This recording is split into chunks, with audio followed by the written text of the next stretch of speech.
नमस्कार। आज के क्लास में हम लोग कुमार संभव, एक महाकाव्य जो कालिदास के द्वारा लिखा गया है, उस कुमार संभव महाकाव्य के पंचम सर्ग पर हम लोग लगातार इसकी कक्षाएं को निरंतर जारी रखा है हम लोगों ने। आज इसी कक्षा के दौरान हम लोग श्लोक नंबर 9 पंचम सर्ग के श्लोक नंबर जो 9वां श्लोक है उस पर आज हम लोग बात करेंगे, चर्चा करेंगे और जानेंगे श्लोक नंबर 9 में क्या है। श्लोक नंबर 9 में बताने से पहले मैं ये बता दूं कि ये जो कहानी चल रही है पंचम सर्ग की, जिसमें माता पार्वती जो है वो तपस्या के लिए उद्धत हो चुकी है, जो भगवान शंकर को पति के रूप में प्राप्त करने के लिए वो तपस्या करने के लिए ठान चुकी है। इसके पहले श्लोक में हम लोगों ने चर्चा की है कि कैसे वो तपस्या करने ठानी है। उसकी माता भी इस बात को लेकर के मना करती है कि बेटी तुम तपस्या मत करो, तुम जिसे प्राप्त करना चाहती हो वो सब देवता तुम्हारे घर में है, तुम्हारे घर में ही हैं। तुम इतनी कठोर तपस्या क्यों करने जा रही हो? तुम एक कमल के समान हो और तुम एक पुष्प के समान हो, सुकोमल पुष्प के समान हो, और तुम इतनी कठोर तपस्या करने जा रही हो, ये तुमसे नहीं हो पाएगा। फिर भी वो नहीं मानती है। फिर अपने वो पिताजी से, पार्वती अपने पिताजी, जो उनके पिता जो हिमालय है और उनकी माता मैना है, तो अपने पिताजी से वो आज्ञा ले लेती हैं। अंततः उनके पिताजी भी लास्ट में आज्ञा दे ही देते हैं कि जाओ तुम तपस्या करो। और इस प्रकार से माता पार्वती तपस्या के लिए तैयार हो जाती है। और श्लोक नंबर 8 में हम लोगों ने देखा कि वो तपस्या करने के लिए तैयार हो रही है, तो तैयार होने के उद्देश्य से वो किस किस प्रकार से वो एक तपस्विनी के भेष में वो किन किन वस्त्रों का, आभूषणों का वो त्याग कर रही है, और एक तपस्वी के भेष में किस प्रकार से किन किन वस्त्रों को वो ग्रहण कर रही है, कैसे वो गले के हार उतार रही है। तो इसी संदर्भ में यह श्लोक नंबर 9 है। फिर से अब जान लें कि अभी जो प्रसंग चल रहा है इसमें माता पार्वती तपस्या करने के लिए वो तैयार हो रही है। वो घर से वो विदा लेगी, और विदा होने से पहले वो साज सज्जा का काम कर रही है, क्योंकि वो बहुत दिनों के लिए वो तपस्या के लिए जा रही है। और ये तपस्या तब तक चलेगी जब तक उस वो शंकर को पति के रूप में प्राप्त नहीं कर लेती है, तब तक ये तपस्या करने के लिए ठान ली है। तो वो तपस्या के लिए वो निकलने वाली है माता पार्वती।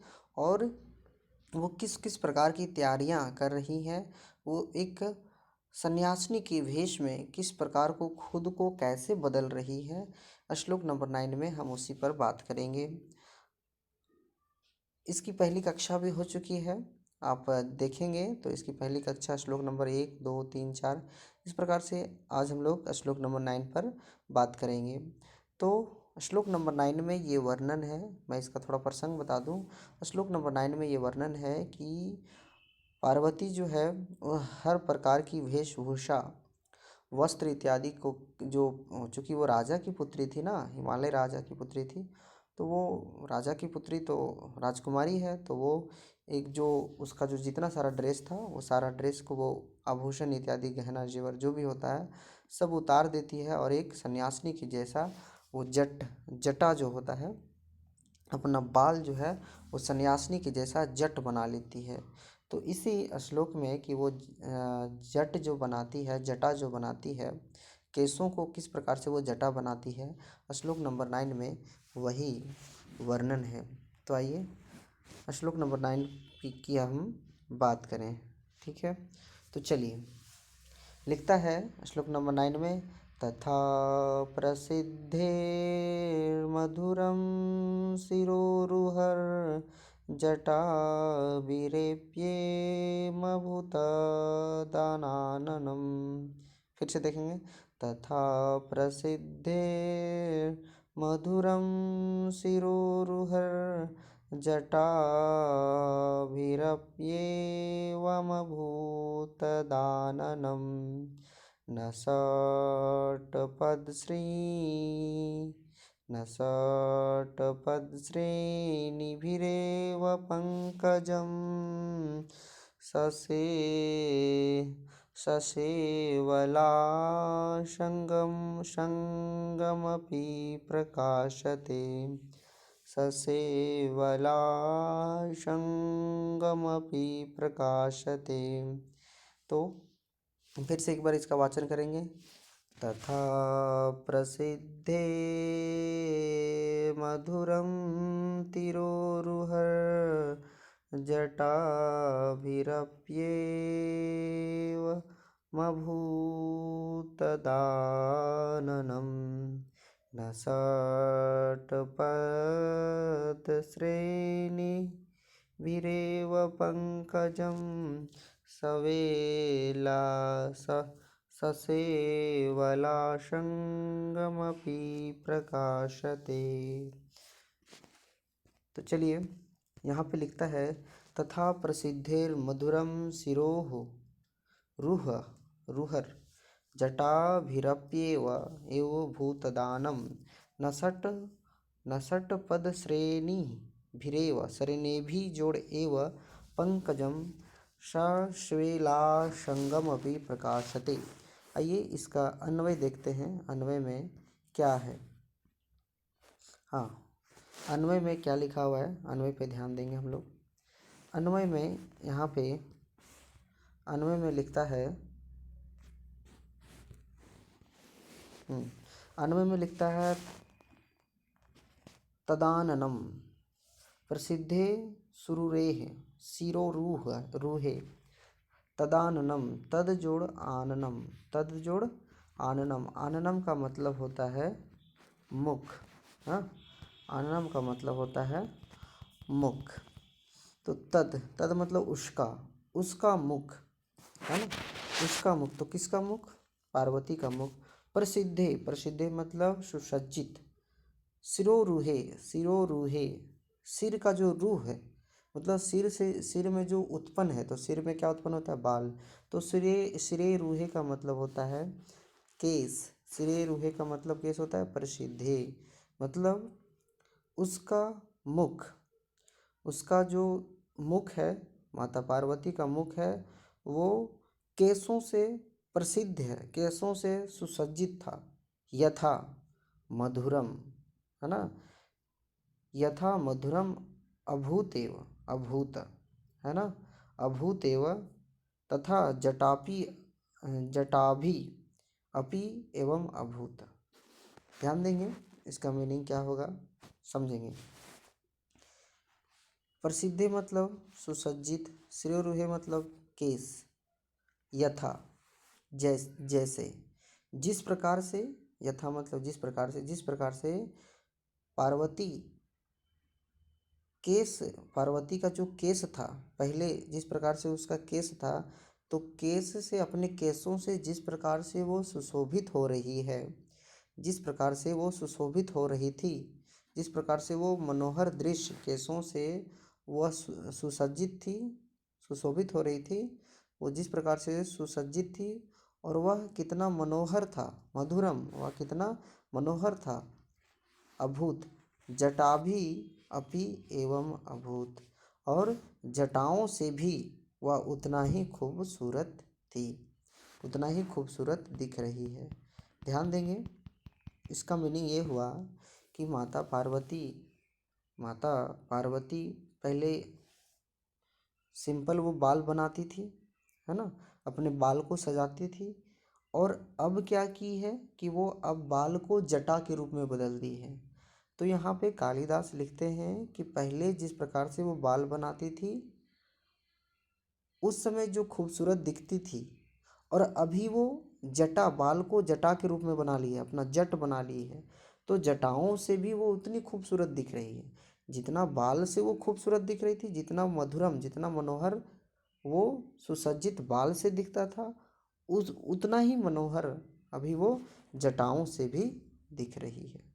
तो तदाननम उसका मुख जो है उतना ही मनोहर दिख रहा है, जितना मनोहर पहले वो बालों से सुसज्जित बालों से दिख रहा था, उतना ही मनोहर अपनी जटाओं से भी वो दिख रहा था। बात समझ में आई। तदानम प्रसिद्धे शिरोरुहे यथा मधुरम अभूत। जिस प्रकार से पहले उसका मुख, पार्वती का मुख बालों से सुसज्जित होता था, जब वो बाल बनाती थी तो जिस प्रकार से बाल से सुशोभित हो रही थी, अब लेकिन वो जटा बना ली है तो जटा से भी उतनी खूबसूरत, उतना ही खूबसूरत वो दिख रही है। इस लाइन का मतलब ये हुआ, है ना, इस लाइन का मतलब यही हुआ। तदानम, तदानम उसका मुख जो है, प्रसिद्ध है, सिरोरुहे बाल से सुसज्जित है, सुसज्जित यथा मधुरम जिस प्रकार से वो मधुर दिख रही है, मनोहर दिख रही है, अभूत यथा मधुरम अभूत जिस प्रकार से वो मनोहर है, जटा भी, जटाओं से भी, अपि, अपि मतलब भी, एवं अभूत और उसी प्रकार से अपनी जटाओं बनाने पर भी वो दिख रही है। फिर से एक बार समझेंगे। माता पार्वती तपस्या करने जा रही है, और तपस्या करने जा रही है तो वो अपनी बाल को जटा के जैसे बना ली है। तो कालिदास कहते हैं कि वो जटा जब बनाई है तो इसका मतलब ये नहीं कि वो खूबसूरत नहीं दिख रही है, माता पार्वती उतना ही खूबसूरत दिख रही जितना वो पहले दिखती थी जब वो बाल बनाती थी। और बाल बनाने के क्रम में जितनी खूबसूरत वो पहले दिखती थी, अब वो जटा बना ली है तो उतनी खूबसूरत अब भी दिख रही है। तो इसमें यहाँ मीनिंग ये हुआ। फिर उसी चीज़ को सिद्ध करने के लिए क्या कहते हैं, यतो ही मतलब क्योंकि, पंकजम, पंकजम मतलब कमल, षटपद श्रेणीभि, षटपद श्रेणीभि, श्रेणीभि मतलब षटपद, पद श्रेणी भी, पद श्रेणी भी जिस प्रकार कमल, कमल जो है षटपद श्रेणी भी,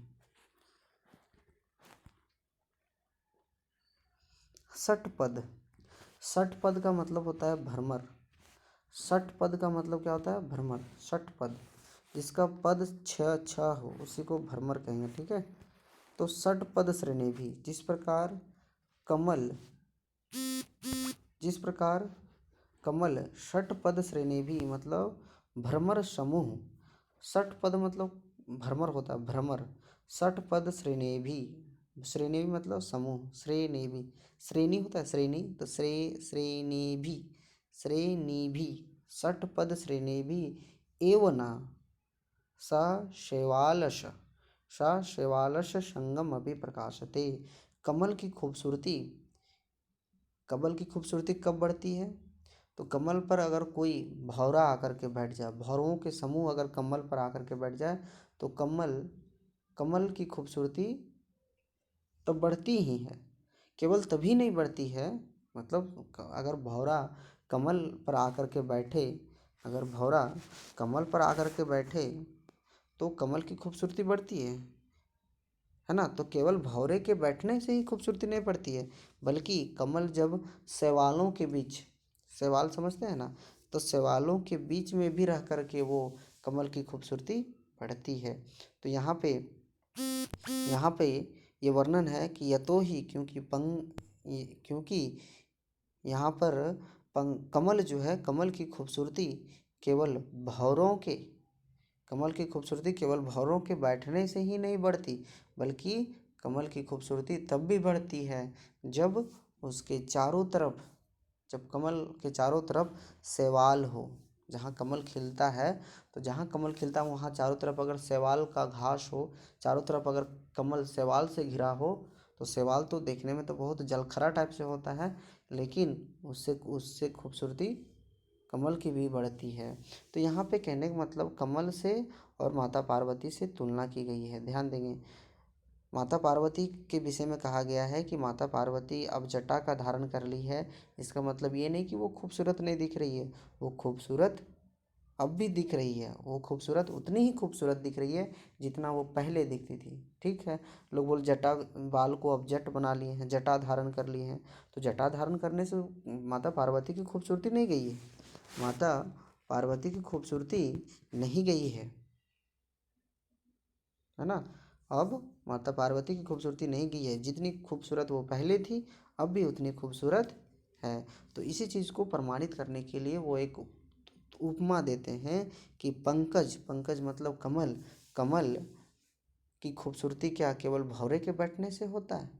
नहीं, कमल की खूबसूरती केवल भौरे उसके ऊपर अगर भौरा बैठ जाए तो कमल की खूबसूरती तो बढ़ती है, लेकिन साथ ही अगर कमल चारों तरफ शैवालों से घिरा हो, सा शैवालश्यपि सा शैवालस्य सा शैवालाश संगमपि सा शैवाला संगमपि प्रकाशते। तो कमल की खूबसूरती तब भी बढ़ती है जब उसके तरफ उसके चारों तरफ शैवाल हो। तो यहाँ पे तो माता पार्वती की खूबसूरती क्या केवल बाल बनाने से बढ़ती है? नहीं, माता पार्वती की खूबसूरती जटा बनाने पर भी बढ़ती है। तो कहने का मतलब यहाँ कालिदास ये कहना चाहते हैं कि खूबसूरती जो है, ब्यूटी जो है, हाँ, वो नेचुरल है, वो प्राकृतिक देन है। हाँ, उसको आप कितनों भी क्रीम लगाओ, कितनों भी कॉस्मेटिक लगाओ, कितनों भी अपने आप को आभूषण भरो, अपने आप को अलंकृत करो, अपने आप को सजाओ, जो आपकी खूबसूरती है वो आपकी खूबसूरती हमेशा के लिए वही रहेगी, क्योंकि ये नेचुरल है। अब इसको खूबसूरती वो जितनी नेचुरली खूबसूरती जितनी अच्छी लगती है, उतनी बनावटी खूबसूरती उतनी अच्छी नहीं लगती है। तो यहाँ पे कालिदास ये कहना चाहते हैं कि माता पार्वती वो खूबसूरत है, वो नेचुरली खूबसूरत है, और माता पार्वती को और खूबसूरत बनाने के लिए उसको और किन चीज़ों की आवश्यकता, वो बाल बनाए या फिर जटा पहने, उसकी खूबसूरती कभी भंग हो ही नहीं सकती है। ठीक है। तो इस श्लोक में, श्लोक नंबर 9 में माता पार्वती जो है जट बनाई हुई है, अपने बालों को जटा के रूप में बना ली है ना, बालों को जटा के रूप में बना ली है, जिससे उसकी खूबसूरती और भी बढ़ गई है ना। जितना वो बालों में खूबसूरत दिखती थी, अब वो बालों को जटा बना ली है, तो अब और भी खूबसूरत हो गई है। तो इस प्रकार से ये श्लोक नंबर 9 आपका क्लियर हो गया। हिंदी भी उसी प्रकार से लिखा हुआ है। उस पार्वती का मुख पहले जिस प्रकार पुष्प आदि से सुसज्जित केशों से सुंदर लगता था, उसी प्रकार जटाओं से भी मनोहर प्रतीत होने लगा है। कमल का पुष्प न केवल भ्रमर की पंक्तियों से ही अपितु सेवार मतलब सेवाल से भी घिर कर सुशोभित होती है। तो इस प्रकार से आप देख लेंगे। आगे श्लोक नंबर, तो ये श्लोक एक बार फिर से हम पढ़ लेते हैं कि यह श्लोक क्या कहता है। तो आइए श्लोक नंबर 9, तथा प्रसिद्धिर्मधुरं शिरोरुहर रुह जटाभिरप्येव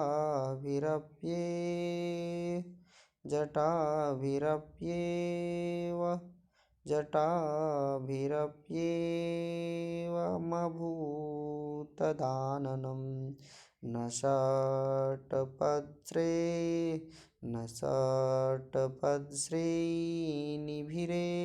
पंकजं ससेवाला ससेवालाशंगम अपि प्रकाशते।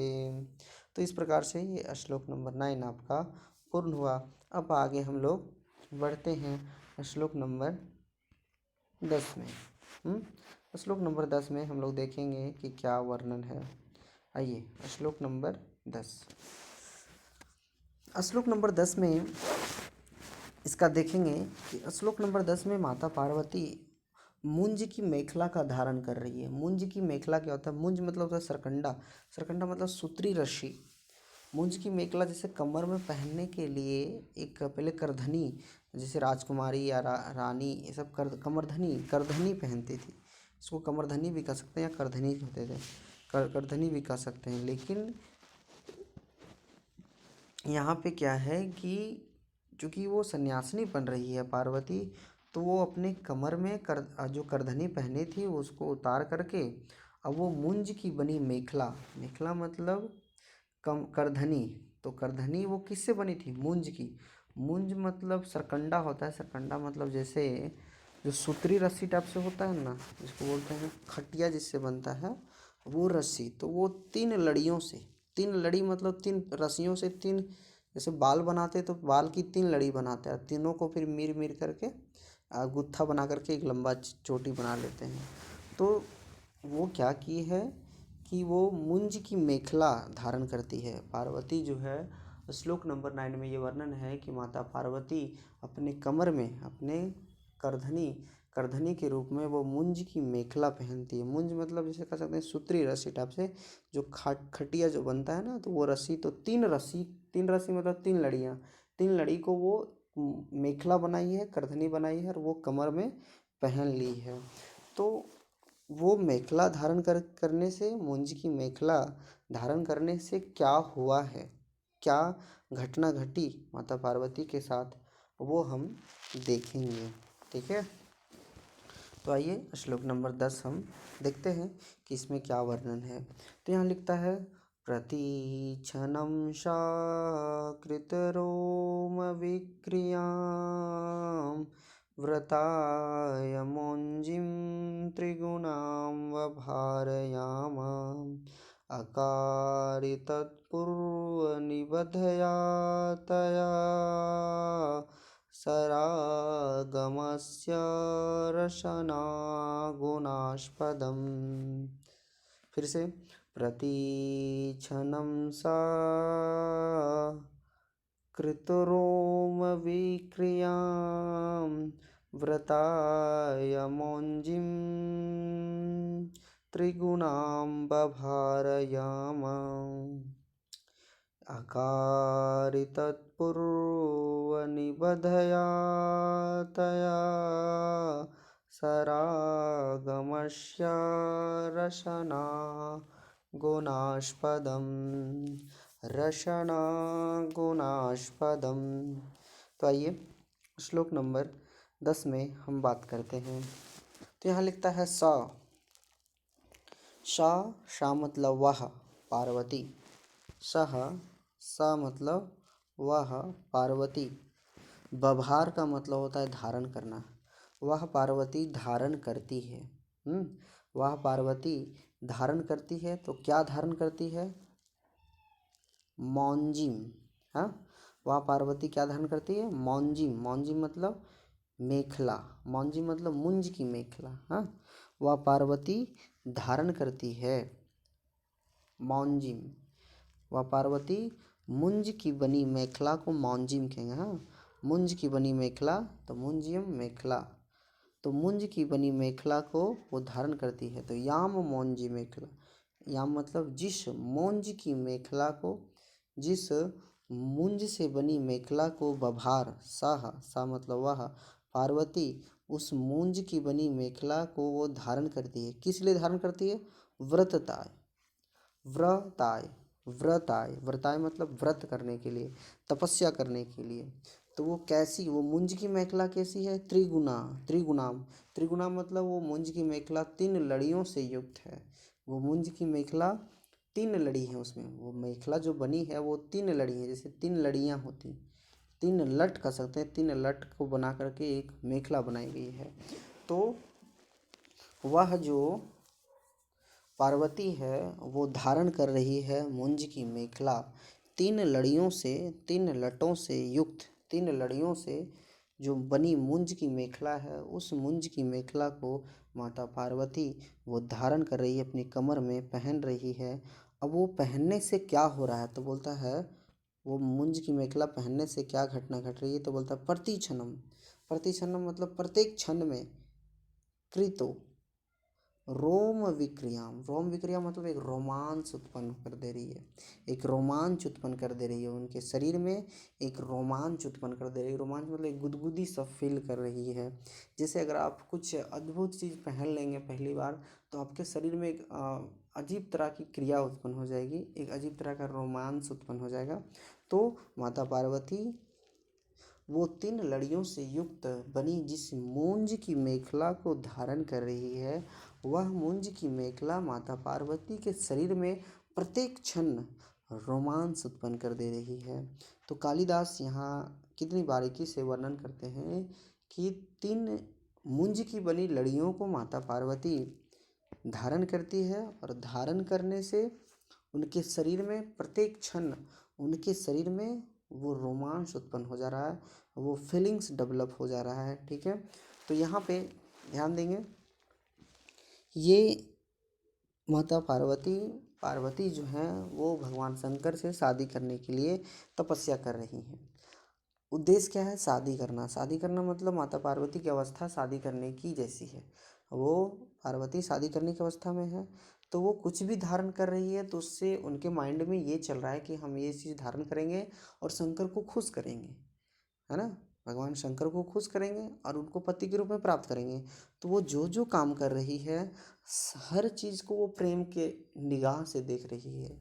जैसे अगर एक दुल्हन अपने अगर एक प्रेमिका अपने प्रेमी से मिलने के लिए जा रही हो और जाने के मिलने मतलब मिलने का कोई टाइम है, लेकिन वो मिलने के लिए तैयार हो रही हो प्रेमिका, तो वो जो जो श्रृंगार करेगी, तो श्रृंगार करेगी वो किस उद्देश्य से कि नहीं, मेरा प्रेमी हमको देखेगा और वो कुछ रिएक्शन देगा। तो वो जो कुछ भी धारण करेगी, वो जो कुछ भी कॉस्मेटिक लगाएगी, लिपस्टिक लगाएगी, कुछ भी अलंकार आभूषण कुछ भी वो करेगी खुद को सुसज्जित करने के लिए, खुद को सजाने के लिए वो कुछ भी करेगी, लेकिन उसका इंडिकेट किसके लिए हो जाएगा? अपने प्रेमी को खुश करने के उद्देश्य से। तो यहाँ माता पार्वती जो है वो 3 लड़ियों से युक्त मुंज की मेखला को धारण कर रही है। किस उद्देश्य से? भगवान शंकर को पति के रूप में प्राप्त करने के लिए तपस्या कर रही है। तपस्या का उद्देश्य क्या है? पति की प्राप्ति, वो भी भगवान भगवान को पति के रूप में देखना चाह रही है। तो जैसे वो पहनती है तो उसके शरीर में एक रोमांस उत्पन्न हो जा रहा है, एक प्रेम भाव उत्पन्न हो जा रहा है। ऐसा प्रतीत हो रहा है कि उसे कोई छेड़ रहा हो, और माता पार्वती के शरीर में एक रोमांस उत्पन्न कर दे रहा है वो मुंज की मेखला। तो कृतो रोम विक्रियाम प्रतिक्षणम, तो प्रतिक्षण वो मुंज की मेखला जो है वो रोमांस उत्पन्न करने वाली मुंज की मेखला को वो माता पार्वती धारण कर ली है। बभार, बभार मतलब धारण करना। जो मुंज की मेखला माता पार्वती के शरीर में रोमांस उत्पन्न कर दे रही है, उस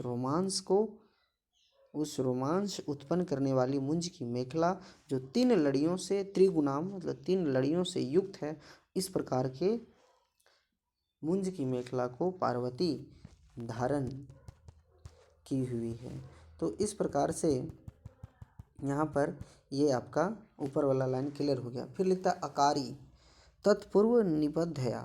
हाँ, अकारी तत्पूर्व निबद्धया तया सरागमस्य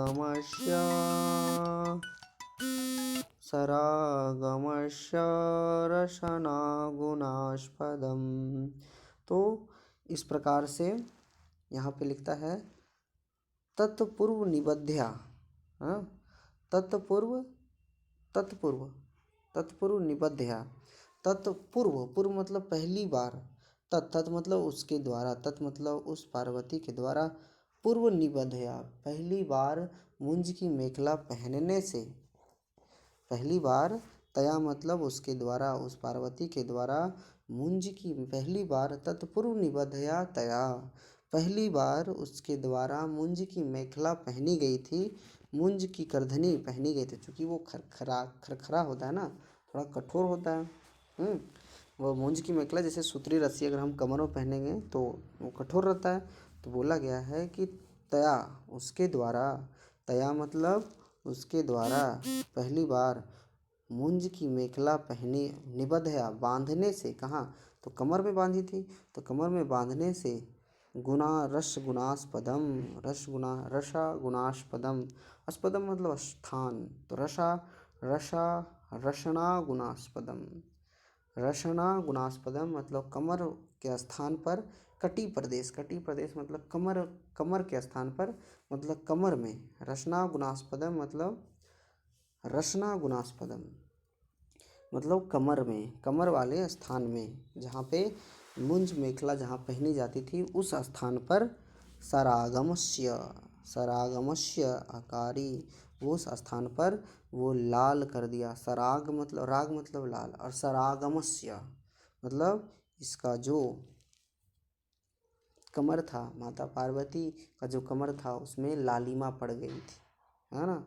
तो जहाँ पे कटी प्रदेश, कटी मतलब कमर होता है, तो कमर के स्थान पर मुंज की मेखला पहनने से उनका जो कमर था वहाँ लाल हो गया था, वहाँ पे लालिमा पड़ गई थी। जैसे अगर आप बहुत सुकोमल शरीर है और आप कुछ कठोर चीज़ पहनने लगेंगे तो वहाँ ना क्या है ना कि स्किन पर रेड रेड पड़ जाता है, रेड कलर हो जाता है। तो चूँकि माता पार्वती तो राजकुमारी है, पर्वताराज्य हिमालय की पुत्री है जिसकी माता मेना है, और चूँकि राजकुमारी है तो वो कितना सुकोमल होगी, उतना उसका शरीर कितना मृदुल होगा, कितना सॉफ्ट होगा। लेकिन वो मुंज की मेखला, सरकंडे से बनी मेखला को कमर में धारण कर रही है, जिससे क्या हुआ कि उसके घर्षण से, मुंज की मेखला के घर्षण से उसके कमर में सरागमस्य लालिमा पड़ गई है, लालिमा पड़ गई है, वो राग पड़ गया है।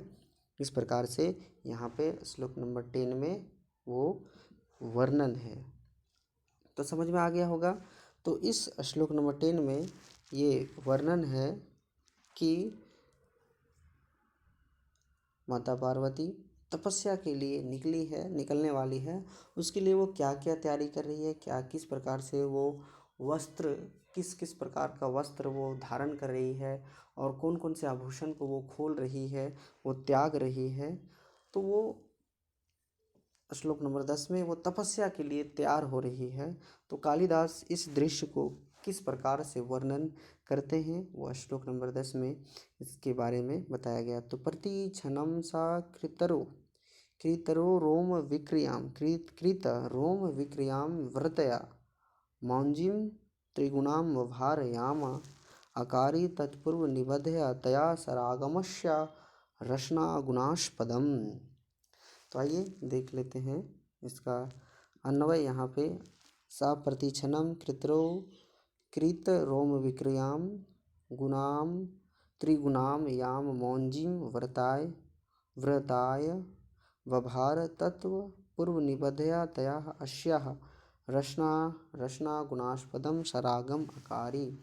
हिंदी अर्थ यहाँ पे लिखा हुआ, उस पार्वती ने प्रति क्षण रोमांच उत्पन्न करने वाली 3 लड़ियों की मुंज से बनी हुई मेखला को व्रत पालन हेतु धारण किया।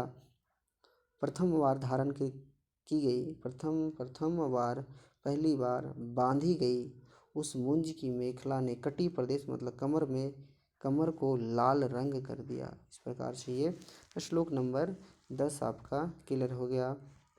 नेक्स्ट क्लास में हम श्लोक नंबर 11 पे बात करेंगे। यहाँ से लिखता है विशिष्ट रागाद धारान्निवृत्तिता। तो ये श्लोक नंबर 11 हम देखेंगे कि इसमें क्या वर्णन है। तो इस क्लास में हम लोगों ने श्लोक नंबर 10 और श्लोक नंबर 9 और 10 का अध्ययन किया। नेक्स्ट क्लास में हम 11, 12, 13, 14 कुछ इस प्रकार से देखेंगे। तो हम कुमार संभव की क्लास को देख रहे हैं। कुमार संभव जो एक महाकाव्य है, महाकवि कालिदास के द्वारा लिखा गया एक महाकाव्य है, और जिसमें 17 सर्ग हैं। इसके लेखक कालिदास है। इसमें 17 सर्ग हैं। कुमार संभव, कुमार की उत्पत्ति, इसमें शंकर के पुत्र कुमार, जिसको कुमार कार्तिकेय की जन्म की कहानी है। चूँकि अर्थ सुन करके स्पष्ट हो रहा है, कुमार संभवम मतलब उत्पन्न, तो कुमार की उत्पन्न की कहानी इसमें है। तो पार्वती यहाँ तपस्या कर रही है भगवान शंकर से शादी करने के उद्देश्य से। अब जब पार्वती खुश कर देती है शंकर को और दोनों के बीच में फिर शादी होती है, और इस प्रकार से कुमार का जन्म होता है। एक पुत्र, पार्वती पुत्र को जन्म देती है जिसका नाम कुमार कार्तिकेय पड़ता है, और वही कुमार जाकर के तारकासुर का वध करता है। इस प्रकार से कहानी इस प्रकार से कुमार संभव कहानी पूरी तरह से पूर्ण होती है। और कुमार संभव का यह 5वां सर्ग जो सेमेस्टर 5 के पाठ्यक्रम में रखा गया है। आज हम लोगों ने 2 श्लोकों पर बात की है। आगे 11, 12, 13 श्लोक देखेंगे। धन्यवाद। आज का क्लास यहीं समाप्त करते हैं।